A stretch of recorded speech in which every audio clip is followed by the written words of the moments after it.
রাসূল সাল্লাল্লাহু আলাইহি ওয়াসাল্লামকে অবমাননার শাস্তি।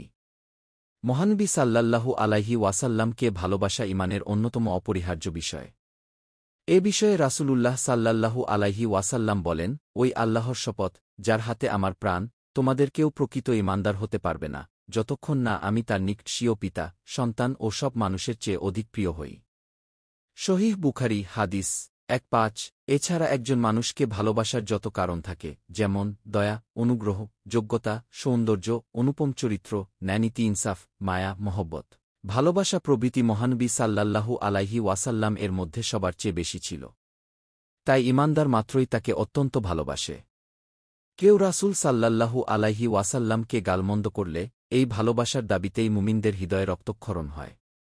ইসলামের দৃষ্টিতে নবীর অবমাননাকারীকে আরবিতে শাতিমে রাসূল বলা হয়। এমন ব্যক্তির বিধান নিম্নরূপ। কোরআনের দৃষ্টিতে নবীজির অবমাননাকারীর ব্যাপারে আল্লাহ তাআলা বলেন, তুমি যদি তাদের জিজ্ঞাসা করো, তারা বলবে, আমরা তো কথার কথা বলছিলাম এবং কৌতুক করছিলাম। বলুন, তোমরা কি আল্লাহ, তার নির্দেশ নিদর্শন ও তার রাসূলের সঙ্গে ঠাট্টা করছিলে? অজুহাত দেখিও না, তোমরা তো ঈমান আনার পর কুফরিতে লিপ্ত হয়েছ। সূরা তাওবা আয়াত ৬৫-৬৬। অন্য আয়াতে এসেছে, তারা যদি চুক্তি সম্পন্ন করার পর প্রতিশ্রুতি ভঙ্গ করে এবং তোমাদের দিনের নিন্দা করে, তবে কাফিরদের প্রধানদের সঙ্গে যুদ্ধ করো, হয়তো তারা নিরস্ত হবে। বস্তুত এরা এমন লোক যাদের প্রতিশ্রুতির কোনো মূল্য নেই। সূরা তাওবা আয়াত ১-২। উল্লিখিত আয়াত থেকে প্রমাণিত হয়, যারা ইসলাম, আল্লাহ এবং রাসূলুল্লাহ সাল্লাল্লাহু আলাইহি ওয়াসাল্লামকে নিয়ে ঠাট্টা, বিদ্রূপ, কটূক্তি ও অপমান করবে, তারা কাফির। হাদিসে নবীজির অবমাননার শাস্তি। ইসলামী আইনে শাতিমে রাসূলকে কঠিন থেকে কঠিন শাস্তি দেওয়ার বিধান আছে। নবীজি সাল্লাল্লাহু আলাইহি ওয়াসাল্লাম এর যুগেই শাতিমে রাসূলকে মৃত্যুদণ্ড দেওয়া হয়েছিল। মুহাম্মদ ইবনে মাসলামা রাদিয়াল্লাহু আনহু আল্লাহর রাসূলের নির্দেশে শাতিমে রাসূল কাব ইবনে আশরাফের প্রাণদণ্ড কার্যকর করেছিলেন। সহিহ বুখারী হাদিস ৩০৩১। আলী রাদিয়াল্লাহু আনহু থেকে বর্ণিত, রাসূলুল্লাহ সাল্লাল্লাহু আলাইহি ওয়াসাল্লাম বলেন, যে ব্যক্তি নবীকে গালি দেয়, তাকে মৃত্যুদণ্ড দাও।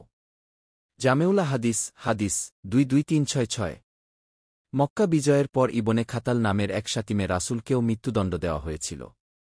আনাস রাদিয়াল্লাহু আনহু থেকে বর্ণিত, মক্কা বিজয়ের পর কাবার গিলাফ ধরে থাকা সত্ত্বেও রাসূলুল্লাহ সাল্লাল্লাহু আলাইহি ওয়াসাল্লাম ইবনে খাতালকে হত্যা করার নির্দেশ দেন, কারণ সে নবীকে গালমন্দ করেছিল। সহিহ বুখারী হাদিস ১৭৪৯। এমনকি ইবনে খাতালের ২ দাসী ছিল, যারা রাসূলকে কটূক্তি করে গান গাইত। মহানবী সাল্লাল্লাহু আলাইহি ওয়াসাল্লাম তাদেরও মৃত্যুদণ্ডের নির্দেশ দেন। আশাহুস সিয়ার ২৬৬। সালাফের বক্তব্যে শাতিমে রাসূলের শাস্তি। বিভিন্ন মনীষীর মতেও শাতিমে রাসূলের সর্বোচ্চ শাস্তি নিশ্চিত করা মুসলিম উম্মাহর দায়িত্ব। এখন যেহেতু ইসলামী হুকুমত ব্যবস্থা নেই, তাই উম্মাহর দায়িত্ব নিজেদের দেশের সরকারের কাছে শাতিমে রাসূলের শাস্তি মৃত্যুদণ্ডের জন্য জোর দাবি করা। আবদুল্লাহ ইবনে ওমর রাদিয়াল্লাহু আনহু বলেন, যে ব্যক্তি রাসূলকে কটূক্তি করবে, তাকে হত্যা করা, মৃত্যুদণ্ড দেওয়া হবে। সারিমুল মাসলুল। ওমর ইবনে আব্দুল আজিজ রহমাতুল্লাহ আলাইহি বলেন, শাতিমে রাসূলকে হত্যা করা হবে। কারণ কোনো মুসলমান রাসূলকে গালি দিতে পারে না। যে গালি দেয় সে মুরতাদ। সারিমুল মাসলুল। ইমাম ইবনে মুনজির রহমাতুল্লাহ আলাইহি বলেন, নবীজির অবমাননাকারীর শাস্তি মৃত্যুদণ্ড, এ বিষয়ে উম্মতের ওলামায়ে কিরাম ঐকমত্য পোষণ করেছেন। সারিমুল মাসলুল। শাতিমে রাসূল সম্পর্কে ৪ মাযহাবের ফতোয়া। হানাফি মাযহাব, শাতিমে রাসূলকে হত্যা করার অধিকার মুসলিম শাসকের আছে। রদ্দুল মুহতার ৬৩৪৫। শাফিঈ মাযহাব, শাতিমে রাসূলকে হত্যা করা অপরিহার্য। সে জিম্মি, মুসলিম দেশে চুক্তিবদ্ধ অমুসলিম নাগরিক হলেও নিরাপত্তা উঠিয়ে হত্যা করা হবে।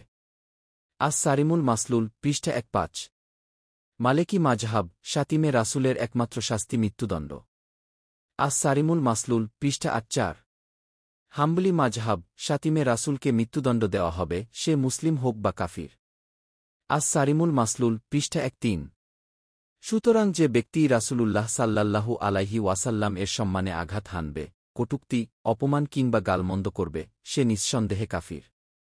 তাকে মৃত্যুদণ্ড দেওয়ার মাধ্যমে কঠিন শাস্তি দেওয়া মুসলিম উম্মাহ ও ইসলামী রাষ্ট্রপ্রধানের অপরিহার্য দায়িত্ব। যদি কোনো মুসলিম শাসক এ ব্যাপারে উদাসীন হয়, তবে তাকে অবশ্যই মহান আল্লাহর সামনে এর জবাব দিতে হবে। লেখক মুহাদ্দিস, জামিয়া আরাবিয়া দারুস সুন্নাহ, রাজাবাড়ী, দক্ষিণ কেরানীগঞ্জ, ঢাকা। দিন প্রচারের উদ্দেশ্যে ভিডিওটি শেয়ার করুন। লাইক, কমেন্ট, ফলো এবং চ্যানেলটি সাবস্ক্রাইব করে পাশে থাকবেন। জাজাকাল্লাহ খৈরান।